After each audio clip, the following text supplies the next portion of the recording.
Merci. Donc je vous remercie vraiment tous et toutes d'être présents dans le cadre de ce grand colloque du Cercle-là, qui est un colloque qui va marquer l'histoire du continent africain.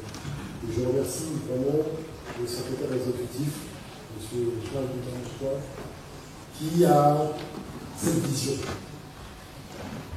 Ça fait maintenant quelques années qu'on se connaît, mais je dois dire qu'il a cette vision, et on a besoin de visionner.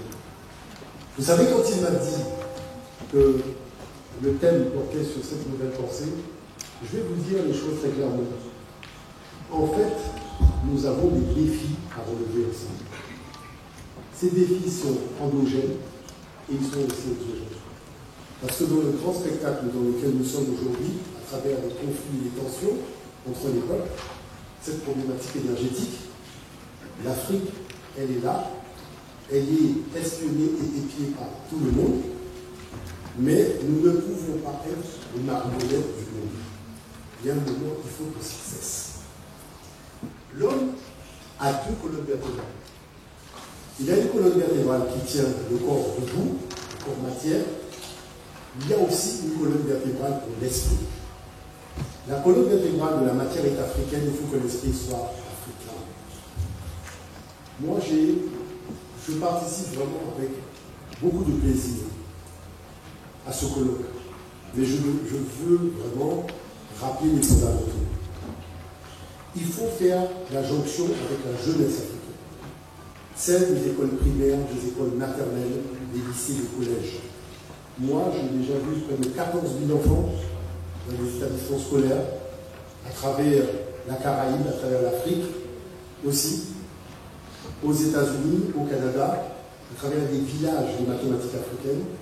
On a fait le colloque mondial des mathématiques africaines en Brésil, parce que je voulais montrer que la science la plus avancée trouve ses fondements dans la tradition et les cultures de l'Afrique.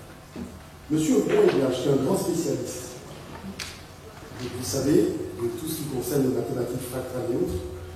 Je lui ai posé la question, je dis, mais monsieur Blagis, vous, avec les équipes de recherche occidentale, vous avez sillonné la planète, vous avez rencontré de nouveaux peuples. Est-ce que vous avez trouvé un autre peuple que le peuple africain qui conceptualise la connaissance en faisant un alliage de la physique classique et de la physique quantique? C'est-à-dire capable de voir quelque chose que les autres ne voient pas.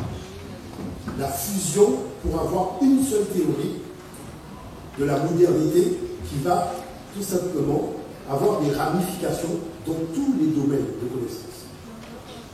Monsieur Ignache m'a dit, monsieur Motoundé, aussi extraordinaire que ça puisse paraître, nous n'avons trouvé aucun autre cerveau au monde capable de rivaliser avec l'Africain. Et je vais vous dire une chose pour que vous compreniez. Quand vous ouvrez un ordinateur, vous rentrez dans le cerveau de l'Africain. C'est-à-dire qu'il faut que le monde noir comprenne ça. Si je viens au colloque mondial, c'est pour expliquer ça simplement. On n'a pas trouvé, donc je le dis, parce que lorsqu'on dit qu'on va bâtir une pensée nouvelle, mais je vais vous dire une chose, la nouveauté est africaine. Sauf qu'elle est là, mais on ne la voit pas toujours. Elle est là, mais on ne revisite pas suffisamment ces matériaux qui sont admirés à Harvard, à Yale, dans toutes ces grandes universités, où il y a aussi des départements d'études africaines scientifiques, où on vient au Cameroun. Vous savez pourquoi les scientifiques de la planète sont venus au Cameroun? Parce que le Cameroun a beaucoup de confréries initiatiques. Chaque confrérie initiatique a sa conception cosmologique, à sa conception mathématique dans un espace qui est celui du Cameroun. Vous savez bien que certains chercheurs dans des déclarations sur TED disent qu'ils ont eu des bourses pour venir au Cameroun. Mais c'est pourquoi ils viennent au Cameroun, d'accord? Comment vous pouvez imaginer que la bourse à l'université de Lyon, c'est $1 million? Et les gens disent, ben tiens, on va venir en Afrique, on va aller au Cameroun. Donc ça veut dire que il y a une chose qu'il faut définir. Qu'est-ce que c'est que être Camerounais? Parce que moi, je suis à la lyrique, où on forme les jeunes ambassadeurs, Je leur ai demandé de me dire en bas ça, développement technologique.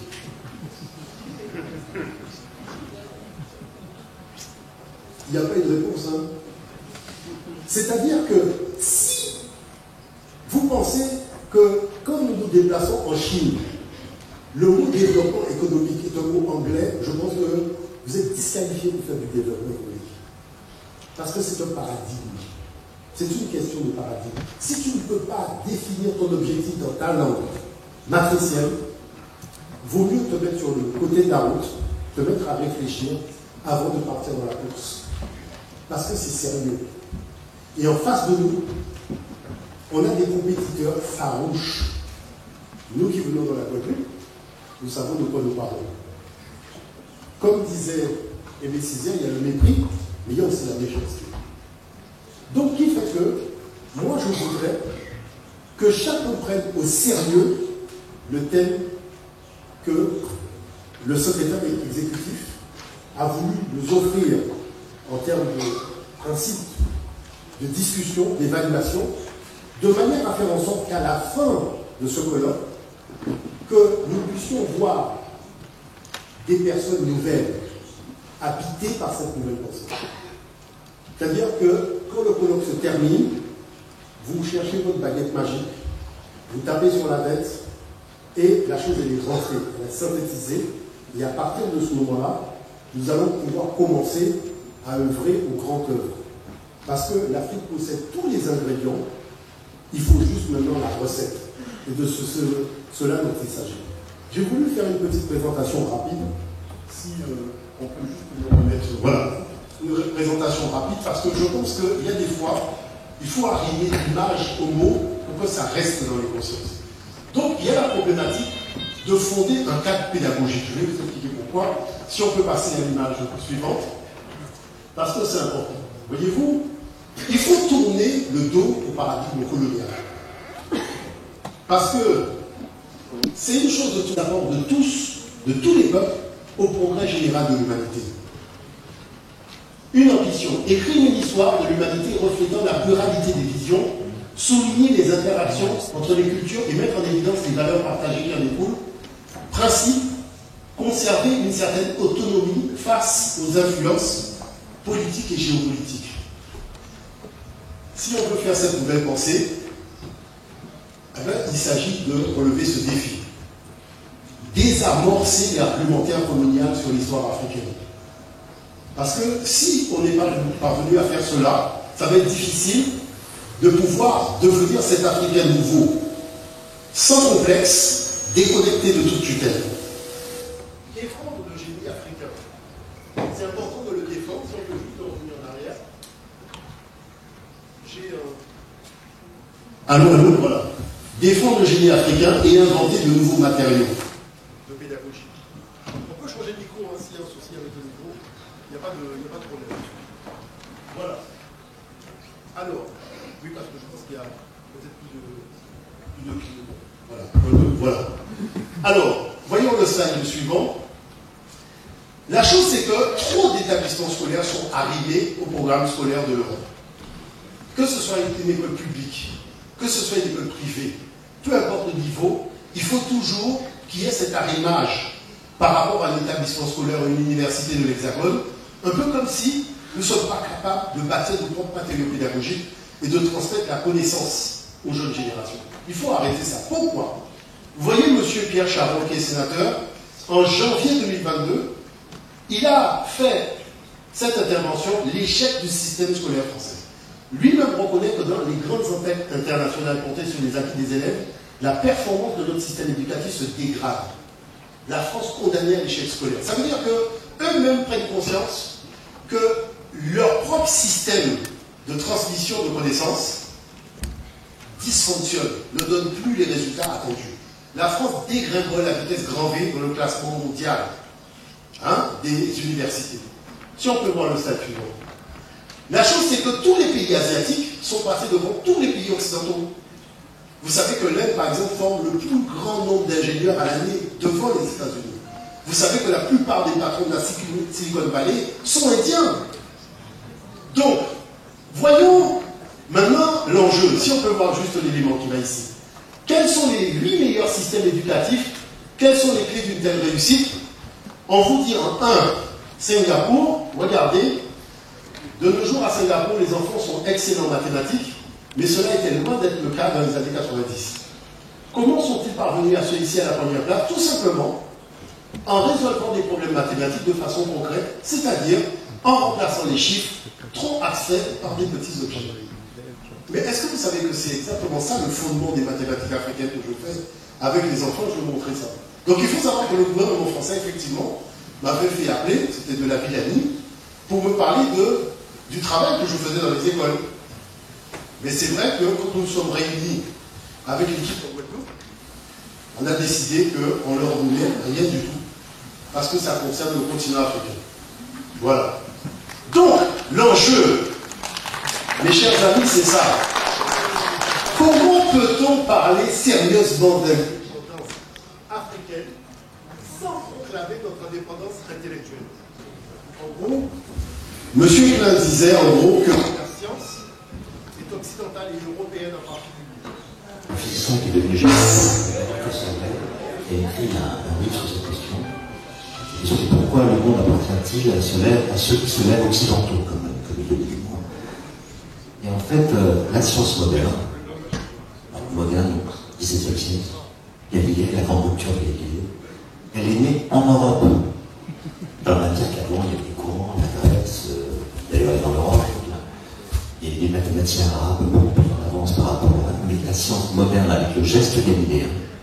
Les lois de la nature sont écrites en langage mathématique, etc. Ça, c'est l'Europe. Si vous regardez maintenant, je parle de la physique. Comment elle s'est construite? 17e, 18e, 19e, 20e, jusqu'à la Deuxième Guerre mondiale, que des Européens. Il n'y a pas il n'y a même pas un Américain. Que des Européens. Et alors, la question est pourquoi? Alors, on peut invoquer le monothéisme, l'idée de loi universelle, etc. La notion d'individu. Et l'hypothèse qu'il propose en plus, c'est le fait que quand vous regardez la carte du monde, et que vous regardez comment l'Europe est topologiquement incarnée, vous observez ce qu'il appelle une thalassographie articulée. C'est-à-dire que quand vous regardez l'Europe, vous voyez qu'elle est découpée, il y a des bras de mer partout. D'accord? Donc vous avez compris, la problématique de fond à laquelle nous sommes confrontés, c'est qu'on a affaire à des mythomanes. C'est-à-dire le mythomane, c'est un vrai qui est la réalité de l'histoire. Et le problème, c'est que son piège fonctionne. C'est ça l'enjeu. Parce que, vous savez, nous qui voyageons dans les universités à travers le monde, quand nos jeunes sont confrontés à de tels débats, ils sortent de là avec un profond sentiment d'influence. Et ça fait très mal. Ça veut dire qu'il faut relever ce défi. Le défi, c'est le défi du discours scientifique. Mais ce discours scientifique, vous semblez oublier une chose. Lorsque les savants grecs venaient en Égypte, ils allaient voir les initiés. C'était les prêtres. Lorsque les gens de Niel ou de Akar descendent au Cameroun, c'est dans les conseillers initiatiques qui vont. Parce que là, il y a une connaissance qui est métaphysique, qui est quantique, il y a quelque chose de particulier. Et c'est ça qui intéresse les gens. Moi, quand j'ai fait le colloque des mathématiques, et j'ai fait de tous ces gens-là, c'était pour discuter aussi en privé. Qu'est-ce qui vous intéresse dans cette affaire-là? Vous voyez? Mais la chose, ils disent que nous flottons peut-être un peu trop dans ce domaine, parce que c'est le cœur de la science la plus avancée. Et ce cœur est africain. Donc il faut prendre le temps de regarder. Prenons le temps de faire des solides africains. Si on peut voir de ça, c'est gentil. Un, deux, voilà. Platon dit qu'il vient en Égypte, il va auprès des prêtres, et les prêtres lui disent en Égypte qu'il y a la notion des solides. C'est-à-dire que les 4 éléments, vous voyez, le feu, l'air, l'eau et la terre, sont conceptualisés sous la forme de formes géométriques. D'accord? Et la chose, c'est qu'on appelle ça aujourd'hui les solides de Platon, mais Platon n'en avait jamais entendu parler avant de venir en Afrique. Donc ce sont des solides africains. Donc, il y a le feu que nos ancêtres ont donné le nom de la divinité qui est Chou, qui est le tétraède. L'air, c'est Tétrut, son épouse, qui est l'octaède. La terre, c'est Geb, qui est l'hexaède. Et l'eau, c'est Nout, donc l'épouse de Geb, qui est l'hyposaède. Si on peut voir la slide suivante. Donc on voit que les pommiers de l'Afrique ancienne vous voyez, représentent les 4 états fondamentaux de la matière. Et ces polyèdres, donc vous comprenez aussi la raison d'être de la pyramide en volume, ces polyèdres contiennent en eux un mystère, des mystères que nous allons trouver. Slide suivant. Il faut savoir que, en réalité, la matière se définit en physique comme tout ce qui possède une masse occupant un espace et un point. Dans leur texte sur le mystère de l'univers, les prêtres, dont c'est nos ancêtres, sont parvenus à percevoir à travers le récit cosmologique mettant en scène Shum, Tefnut, Gebenu, les 4 états primordiaux de la matière. L'état plasmatique qui est le feu, l'état gazeux qui est l'air, l'état solide qui est la terre, l'état liquide qui est l'eau. Et qu'est-ce qu'on voit? On voit que les molécules et les atomes ne se comportent pas de la même façon dans l'état gazeux par rapport à l'état solide. Qu'est-ce qu'on constate? L'état solide, c'est l'état où la température est la plus basse. Dès qu'on fait monter la température, on passe à l'état gaz liquide, et en augmentant la température, on passe à l'état vapeur, donc c'est-à-dire l'état gazeux, et après, en augmentant dans l'état plasma. Si on peut voir les machines, voilà. Donc ces 4 états, reliés aux 4 éléments, c'est de là qu'est née ce qu'on appelle la notion de géométrie sacrée spatiale. Voyez-vous, quand on fait Kaplan-Aberrant, toutes ces choses-là, ça répond à ces lois-là. C'est-à-dire que la science, est-ce qu'on peut en venir en arrière, de la résonance des formes avec tout simplement quoi? Les vibrations organisatrices de l'univers. Et ces 5 polyèdres réguliers, d'accord, engendrés par cet équilibre-là, eh bien, c'est ce qu'on appelle des polyèdres uniques réguliers aux formes isométriques. C'est-à-dire qu'il n'existe pas d'autres formes géométriques ayant ces mêmes caractéristiques. Donc l'enjeu, c'est que les prêtres d'Égypte ajoutent que le 5e élément, c'est celui qui contient le tout. C'est-à-dire, c'est Dieu lui-même, Atum, et sa forme géométrique est le dodécaèdre. Écoutez, jusque-là, tout le monde se dit, bon, c'est des grands délires de prêtres égyptiens et Platon, on ne sait pas qu'est-ce qu'ils ont fumé, mais en tout cas, manifestement, il y a quelque chose qui passe. Est-ce qu'on peut continuer? La chose, c'est que Jean-Pierre Lumineux, astrophysicien au CNRS, ne se rend même pas compte que lorsqu'il parle du satellite envoyé en 2003 par les Américains dans l'espace, à partir de la photo du fond diffus de l'univers, ils font des calculs mathématiques qui vont leur permettre d'accéder à la forme globale de l'univers. Et qu'est-ce qu'il dit? Il dit que l'univers est dodécaédrique. Regardez, espace sphérique dodécaédrique de Poincaré, parce qu'il dit tout simplement qu'en 1906, Raymond Poincaré avait déjà perçu ces choses-là. Mais vous savez, le problème des scientifiques occidentaux, c'est le manque de sincérité par rapport à leurs sources. Parce que ces choses-là existent quand même. Platon, il a lu. Quand tu t'intéresses à un domaine, donc toute la littérature autour de ton domaine, que ce soit de la Rome ou de la Grèce antique, ça t'intéresse. Donc, la chose qu'on constate, c'est que Lumineux dit que l'espace global s'appelle dodécaédrique. C'est là où tout devient très intéressant. Sa forme globale, celle de l'univers, sa topologie, peut se résumer en un beau chiffonnage, une belle figure géométrique bien régulière qui s'appelle le dodécaèdre. Donc, qui doute encore de la puissance de la science africaine? Personne. Donc, normalement, c'est ce sang-là qui devrait couler dans nos veines. Il est passé où? Il est passé où, ce sang? S'il est là, ben, il faut le manifester dans notre âme et dans notre conscience. C'est le sang. Le mystère du vide vivant, on en parlait avec Bob Basson à la radio quand il est venu au web. Regardez ceci. Vous avez dans le texte Bambara, Mahamingala.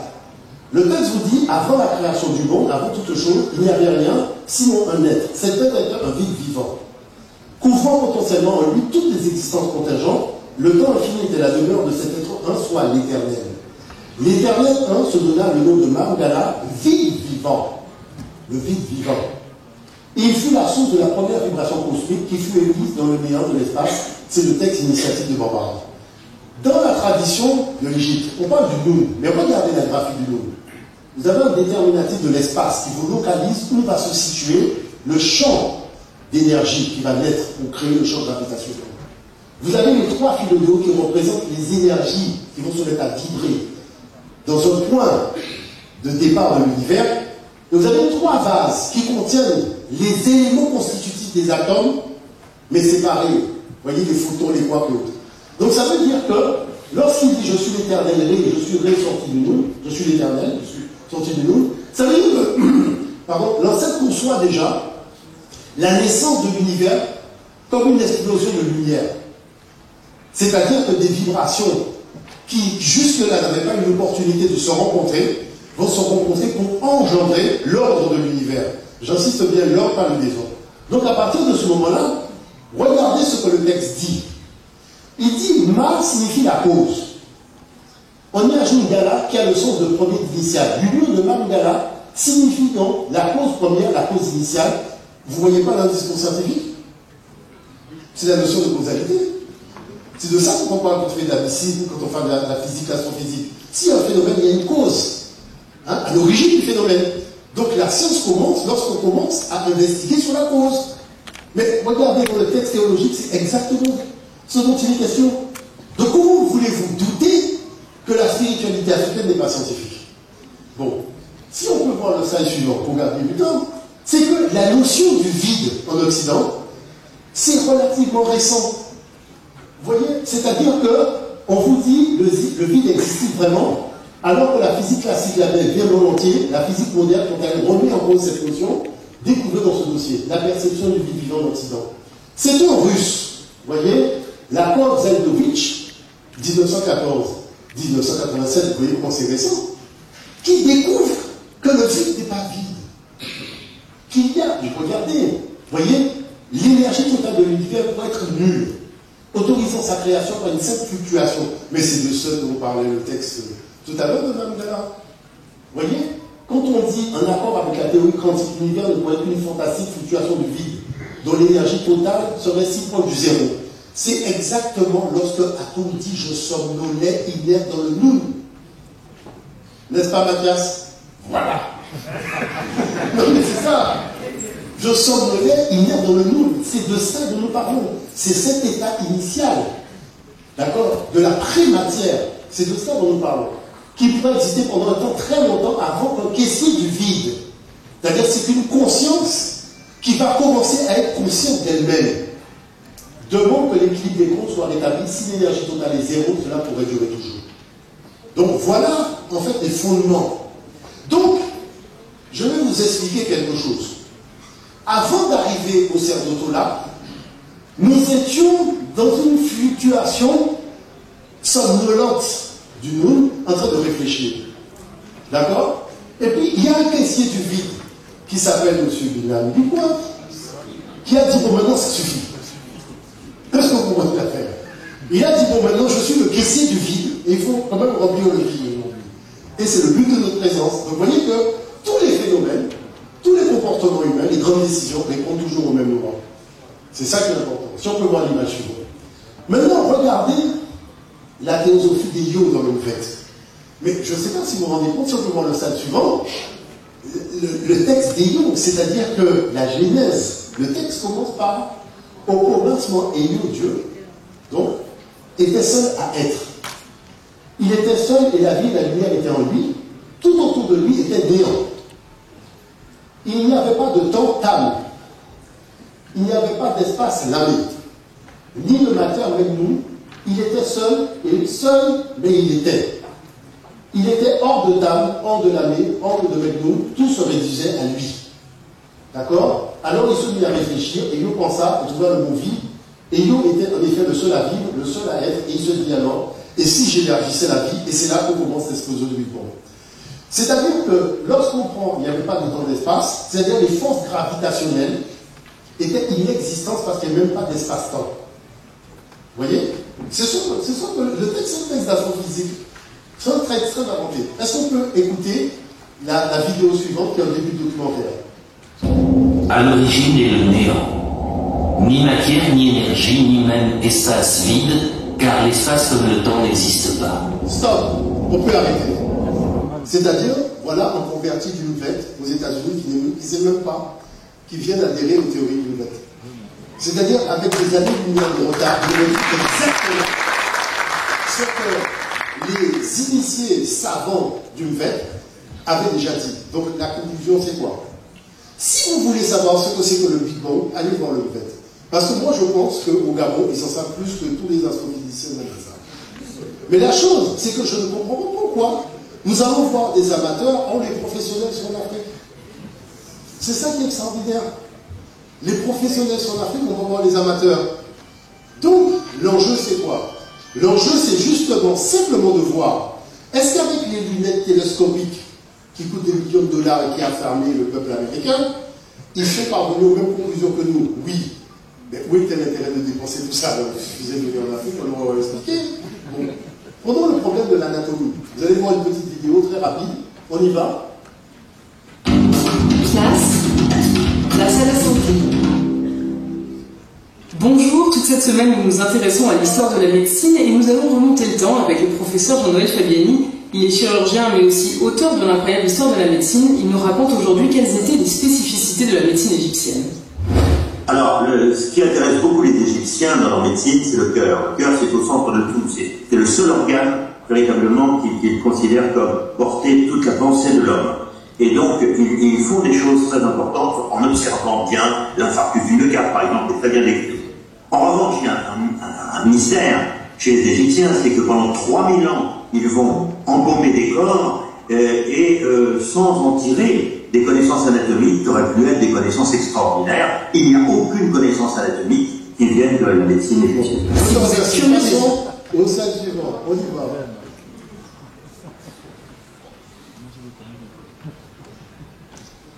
Voilà, tu peux lancer le bouton.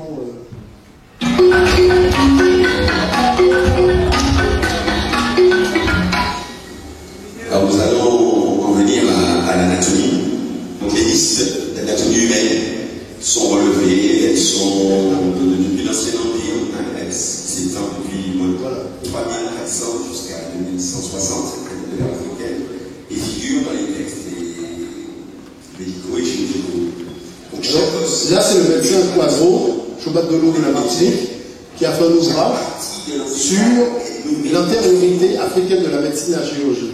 Et regardez ce que l'on montré. Le travail pointu, on fait les inégalités, et en tout cas, c'est l'anatomie qui est le socle de la médecine et de la chirurgie, et donc de la clinique.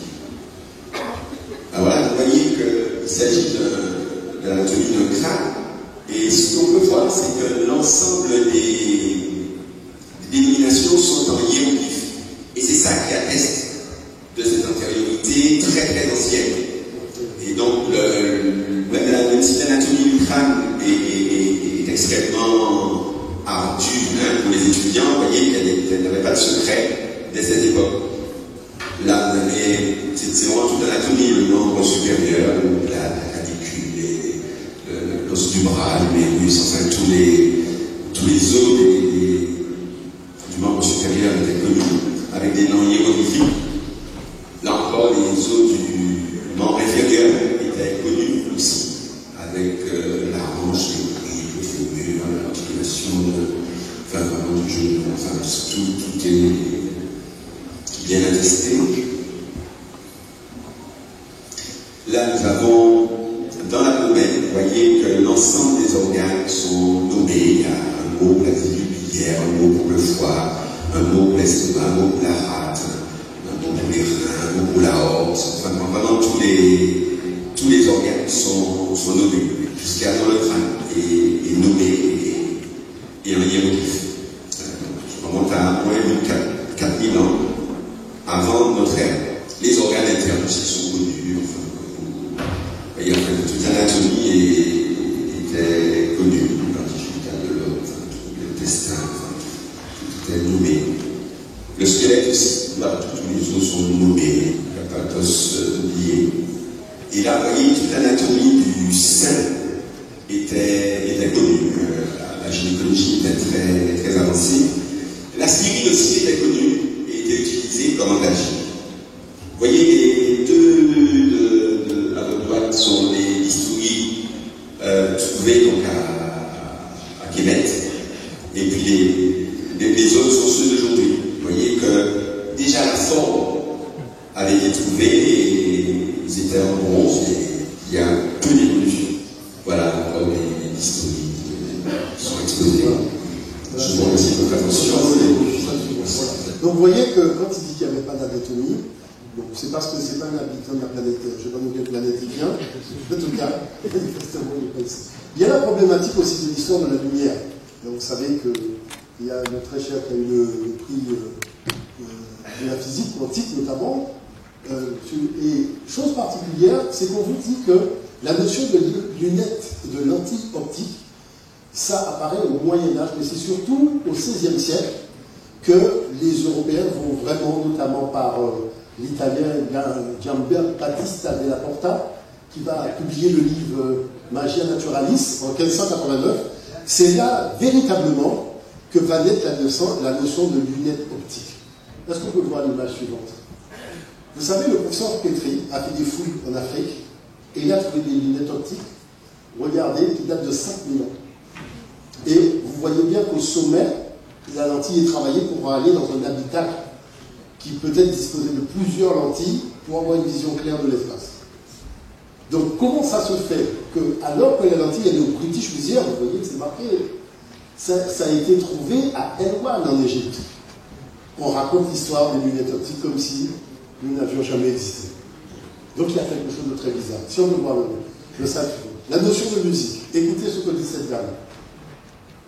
Les archéomusicologues ignorent encore quelle musique était jouée avec l'instrument. À ce jour, on n'a trouvé aucun document attestant de l'utilisation d'une notation musicale dans l'Égypte ancienne. Donc certainement la musique qui était transmise oralement, donc on a peu de traces d'école. Voilà. Est-ce qu'on peut passer à la suite? Parce que vous voyez, il faut savoir qu'en Allemagne, le professeur Hickman, avec comme background chercheur, ils ont fait justement une vaste étude sur l'histoire de la musique en Égypte antique.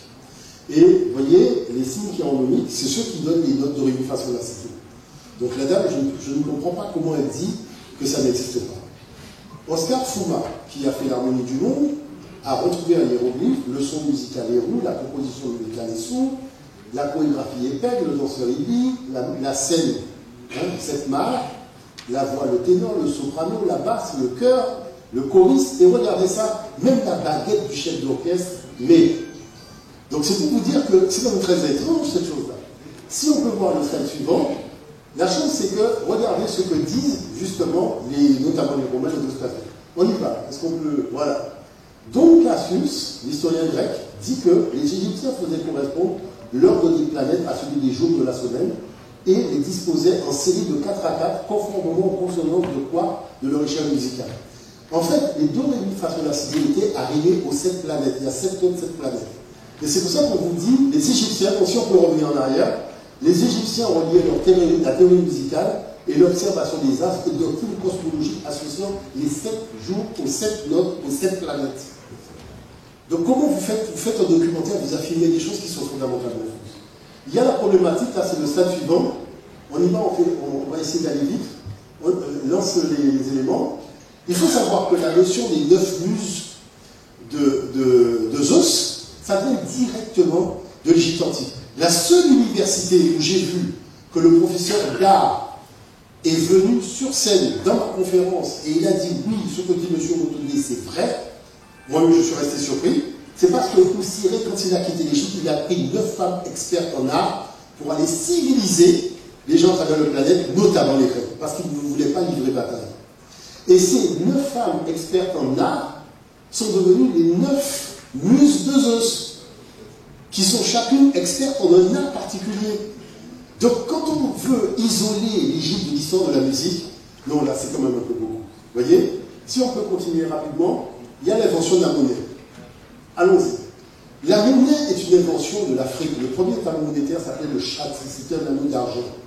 Et vous regardez tout le vocabulaire de la monnaie, là, vous avez le chati, qui a été notre première monnaie, mais quand on a commencé à encaisser vraiment, les caisses étaient pleines, il a fallu tout simplement réévaluer la monnaie, et c'est pour ça qu'on est passé du chati au débel. Mais regardez, tous les verbes commercer, fixer le prix, faire du commerce, payer quelqu'un le salaire, puisqu'on vous dit que le salaire, ça veut dire des Romains qui distribuaient du sel. Vous avez salaire, l'Égyptien ancien, ils sont les paiements, rembourser la marchandise de soins de tout compte, tout ça, et beaucoup d'autres termes, sont des termes de la comptabilité, est une invention, la monnaie, la finance. L'inspection des finances, ça existe en Égyptien ancien. D'accord, le trésorier, ça existe en Égypte. Le comptable, l'expert comptable, ça existe en hiéroglyphe. Donc ça, il faut le comprendre, si on peut continuer. Après, voilà quelque chose qu'on ne montre jamais aux enfants, je ne sais pas pourquoi, parce que nous avons connu tous les types de monnaies, nous sommes les seuls. Hein. On a connu la monnaie en anneau, mais on a connu la monnaie en jeton. Là, c'est une monnaie frappée par Pharaon. Vous voyez bien que c'est marqué King, Pharaon King d'origine, il est allé Bédouin. Donc, il faut que c'est ce que je vous montre, ça doit être dans les manuels scolaires pour créer la nouvelle pensée des demain. Hein. D'accord? Continuons rapidement. Alors, la notion des châteaux forts. On va laisser allons-y, lançons la vidéo. Quand on assèche le lac Nasser, on trouve des traces de la forteresse de Bouel, qui a disparu depuis plus de 50 ans. Dans notre ère, vous ne me croiriez pas. No, you're wrong. Voilà. 3000 ans avant les châteaux forts Oui, non, européens. vous laissez. Non, c'est pas grave. En tout cas, il n'y a pas une seule innovation technologique que les Occidentaux ont apportée au château fort. Et pourtant, tous les enfants africains pensent que le château fort est une invention occidentale. Vous voyez le problème de fond? La nouvelle pensée va avec une actualisation des données. La notion de l'écriture, on va aller vite. Vous voyez, on vous dit, ça c'est le travail du professeur Katzinger, que déjà, durant la période préhistorique, nous avions déjà inventé de l'écriture. Si on voit là, vous voyez? Donc, et ça semble remonter un point originel commun en Afrique. Donc, c'est-à-dire qu'il y a une écriture qui a précédé toutes les autres formes d'écriture. Si on peut aller au stade suivant. Cette écriture, elle la retrouve en Afrique, mais elle la retrouve partout à travers le monde. Donc, si elle la retrouve, par exemple, en Amérique du Nord ou en Asie, et qu'elle la retrouve en Afrique, c'est que le point de départ, c'est l'Afrique. Bon, voyons l'autre image. Ce que je trouve intéressant, c'est de comparer les signes de cette écriture-là avec les signes cyniques. Parce que je pense que, et c'est ça, c'est un travail que je donne des fois aux enfants, je pense que si on fait la correspondance des deux familles de signes, même si ce sont des époques, vous voyez, 3500, là on est à moins de 140 000, mais il y a des choses, des constantes qu'on va retrouver dans le paradigme africain de l'écriture. Et c'est ça qui est intéressant, si on peut avancer. Ensuite, il y a la problématique qui est celle-ci, c'est qu'en Afrique du Sud, on a trouvé une forme d'écriture qui remonte à 60 000 ans, attesté par le CNRS. Vous voyez bien que c'est marqué le journal du CNRS. Et ils disent qu'ils témoignent de l'utilisation de symboles dans la communication de ces populations. Et c'est une communication graphique. Donc on voit que là aussi, il faut, parce que l'Afrique, c'est quand même le continent qui a généré le plus de formes d'écriture de tous les autres continents. On est inégal. D'accord? Si on peut aller au stade suivant rapidement, on va faire vite. Voilà. Alors là, c'est aussi pour le professeur Obenga, parce que quand on dit que, ça c'est à l'université de Toulouse, que c'est l'Afrique qui a porté l'écriture aux Européens qui n'étaient même pas encore Européens à l'époque, puisque ce sont les Pélasses, c'est des Noirs qui viennent en Europe. Beaucoup de doyens d'université me disent, monsieur Motoundé, là vous fantasmez complètement, il n'y a aucune preuve archéologique de ce qu'on dit. Et ce qui s'ignorent, c'est que c'est la numismatique. La numismatique, c'est le tendon d'Achille des Occidentaux. Quand vous allez voir la notion de pièce de monnaie, pour un phénomène qui s'est produit au milieu du deuxième millénaire, regardez, en plus 300, vous avez une pièce de monnaie de tir, et la pièce de monnaie s'appelle Cadmos, apportant l'écriture en Grèce. D'accord? Et vous avez une monnaie de Samos, regardez, plus 256, toujours vous avez Cadmos affrontant le serpent de Mars.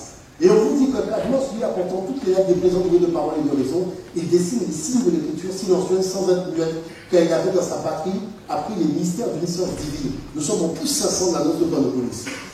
Pour un phénomène qui se déroulait au milieu du deuxième millénaire, en plus 500, on continue à témoigner. En plus 300, on continue à faire des pièces de monnaie qui témoignent de ça. Donc il faut que vous le sachiez, la numismatique, c'est le tendon d'Achille des Occidentaux. Parce que c'est eux qui ont fait leurs pièces de monnaie. Est-ce qu'on peut avancer? La notion de sculpture, on va aller vite aussi. Toutes les premières sculptures de l'Europe, qu'on appelle les kouros, sont des copies des sculptures africaines. Parce que c'est ce qu'on appelle la statuaire du Ka. Et en fait, ces gens ont simplement été à l'école de la science de l'architecture et de l'art en Afrique. Et c'est là qu'ils ont découvert aussi, si on peut voir le stade suivant, ce qu'on appelle la notion de rapport de proportion. Parce que les statues n'étaient pas faites au hasard. C'est pour ça que quand on a pris un ordinateur, on a mis le rapport de proportion de l'Égypte, on a mis le rapport de proportion de la Grèce antique. Conclusion de l'ordinateur, le rapport de proportion de la Grèce est identique à celui de l'Égypte. Donc, on ne peut plus nier que c'est l'Afrique noire qui a initié l'Europe sur les voies de la civilisation. Continuons. On fait vite. Regardez quand ils font la grande messe à Hollywood. Mais la statue des Oscars, c'est la statue de notre divinité qu'ils ont pris comme modèle en cachette. Et ils remettent au genre des tas, en fait, en réalité. D'accord? Parce que le tas, c'est Dieu le Christ. Voilà, totalement, place au cas aussi. Donc, vous voyez que, voilà la copie, voilà l'original. Donc, c'est pour vous dire à quel point l'Afrique, c'est la modernité du monde entier. C'est-à-dire que l'Afrique restera toujours en avance sur tout le monde. Après, c'est une affaire de constance. Donc, ça, on va passer, parce qu'on n'aura pas le temps. Si tu peux faire avancer. Voilà, on y va ici, très rapidement. Maintenant, je vais terminer avec la notion d'outil pédagogique. On y va. Vous savez, spécificité des cerveaux des enfants, je vais vous expliquer quelque chose. On y va. Les matériaux africains sont les plus puissants matériaux pédagogiques du monde. Pourquoi? Parce qu'il y a la couleur, il y a la forme, il y a le son, et c'est éclatant. La chose est que toute cette diversité, les vêtements que les gens portent, ces tissus, il y a des niveaux scientifiques qui dépassent encore nous. Regardons la suite. Vous voyez, moi par exemple, vous voyez ici j'avais 144 enfants à qui je fais découvrir ces choses-là. Vous voyez là c'est un article de presse et vous avez des élus chez nous qui vont me confier carrément 200 gamins, des fois même fait 2000 gamins, et je passe la journée avec des enfants dans des salles grandes comme ça, et on fait des mathématiques, les enfants viennent au tableau, on fait des exercices, mais on s'amuse. Donc effectivement il y a 2 ouvrages que j'ai fait là-dessus, donc pour les 5 ans et pour les 7 ans, si on peut avancer. Et voilà la réalité. Tout ce que vous voyez là, ce sont des objets mathématiques. Parce que vous avez vu tout à l'heure, vous êtes ici, Japon fait 100 chiffres. Et ils sont premiers mondiaux. Hein, les Asiatiques sont premiers mondiaux parce qu'ils enseignent aux enfants, avec des formes culturelles asiatiques, les sciences. Regardez ça. Vous vous rendez compte que tout ce que vous avez là, ce sont des éléments mathématiques. Vous avez 12 fois 24 à faire. Vous prenez donc en blanc, c'est la dizaine, en jaune, ce sont les unités. Et comme il y a 2 colonnes de chiffres, puisqu'il y a 24, d'accord? Donc on répète l'information 2 fois. Après, on demande à l'enfant, qu'est-ce qu'on te demande de faire? On me dit la première colonne, je sépare en 2. Donc il a séparé en 2. La deuxième colonne, je sépare en 4. Donc il a séparé en 4. Et après, il compte les portions de 8, 8. Le résultat de 12 fois 24 égale 288. C'est impossible de se tromper. Oui, totalement. Alors, totalement. Je termine. Je voulais juste montrer une dernière petite chose. Donc ici, 13 fois 214, c'est le même système. Comme il y a 214, donc je répète l'information 3 fois. Et à partir de ce moment-là, j'ai l'information, l'enfant, qu'est-ce qu'on te demande la première colonne, la deuxième colonne, la troisième colonne, il compte les portions, il a le résultat. Il ne peut pas se tromper. Continuons. On y va. Continuons. Rapidement. Voilà. Le moment de 3 derniers slides et on a terminé. Vous voyez, ça, c'est des mathématiques qu'on retrouve en Afrique, faites sur le sol. C'est-à-dire que quand on est avec les enfants, on peut prendre un bâton et faire des mathématiques au sol, dans la terre ou dans le trou. On fait ça avec les enfants. C'est plus intéressant que d'être dans une salle de classe. On va dans la cour de récréation, chaque enfant prend son bâton, on fait les maths. Et le principe, c'est qu'on peut faire des opérations, vous voyez, 12 fois 2,3, des opérations très complexes. D'accord? Donc ça, c'est important. Continuons. 3 dernières slides et après on arrête. On continue. Voilà. Il y a ce qu'on appelle les motifs Shona. Pourquoi je trouve que les motifs Shona, c'est important? C'est parce que, vous savez, nous, on a une façon de faire avec les enfants qui consiste d'abord à les mettre à l'aise. C'est pas, tu arrives, tu prends une feuille, on fait un devoir. On met d'abord l'enfant à l'aise et il y a des exercices, ici c'est des mathématiques eulériennes, pour permettre aux enfants, si on peut voir le slide suivant, permettre aux enfants, voilà, il y a une forme, il y a des points, à toi de redessiner la forme dans les points. Et c'est un exercice de relaxation en même temps, un peu de méditation, et à chaque fois qu'il a réussi une forme, on lui donne une forme plus complexe. Et ça prépare le cerveau à travailler. Donc on fait passer. Non, continuons. On fait passer. On n'a pas le temps de regarder la vidéo parce que voilà. Et je voulais terminer par ça. Les tissus africains symétrie, on y va vite. Quand vous regardez les plafonds pharaoniques, c'est l'origine du tissu africain. Parce que tous les plafonds pharaoniques, ce sont les tissus africains d'aujourd'hui. Donc à partir de ce moment-là, slide suivant. On y va. Donc on voit que les motifs des tissus d'aujourd'hui se trouvaient sur les plafonds, donc des pharaons. Vous voyez? Continuons. Donc il y a ce qu'on appelle les notions d'actes de symétrie. Les professeurs, quand vous apprenez aux enfants la symétrie, est-ce que vous savez que, continuons mon très cher, continuons, il y a donc les différents types de symétrie qu'on peut placer en algorithme. Et à partir de ce moment-là, continuons. Voilà. Regardez ce qui se passe. Simplement en donnant à l'enfant le motif premier. Je lui dis symétrie axiale. Je lui donne l'axe.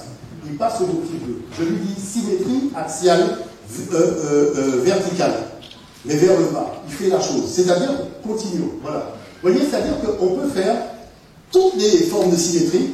Et l'enfant ne connaît pas le motif au départ, il a juste un dixième de l'information. Et à partir de ce dixième, je lui donne les informations, il peut reconstituer la totalité du tissu africain. Et après, vous allez voir qu'à l'université en Allemagne, ils ont fait un algorithme mathématique pour faire ça. C'est-à-dire que le tissu africain, il y a une équation, une formule mathématique. Dès qu'on donne la formule, la personne sait reconstituer le tissu dans son état initial. Donc tout ça pour dire, parce que je vais m'arrêter là, effectivement, tout ça pour dire que j'avais d'autres petites choses à montrer. Voilà, vous voyez, Université de Hambourg. Vous voyez? Donc ça montre bien, si on peut aller vite, continuons.